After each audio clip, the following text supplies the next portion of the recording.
Welcome to Andrew Jackson's Hermitage, which is located near Nashville, Tennessee, and is owned and operated by the Andrew Jackson Foundation. Today, we're going to be taking a look at the garden at Andrew Jackson's Hermitage. So join us for another lesson on the road.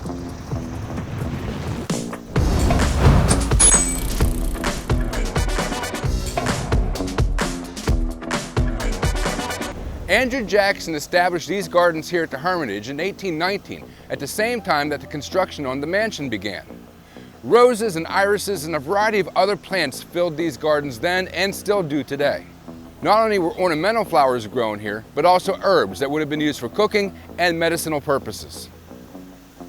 The gardens may have been redesigned several times while the Jackson family lived at the Hermitage.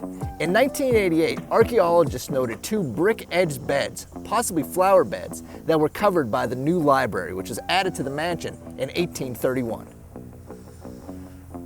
By 1849, Andrew Jackson Jr. made a lot of improvements to these gardens, adding fencing and edging the flower beds of bricks. But as his fortunes began to decline, so did these gardens.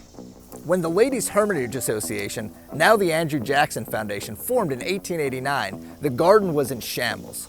The organization has devoted a significant amount of effort to rejuvenate the garden for today's visitors to enjoy.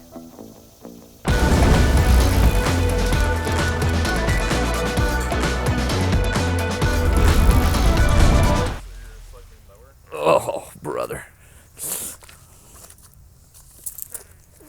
Welcome to Andrew Jackson's Hermitage, which is owned and operated by the Mount Vernon Ladies Association. By 1849, bricks, adding fencing and oh my God, words are hard. But as Andrew Jackson Jr.'s fortunes began to decline, so did the garden.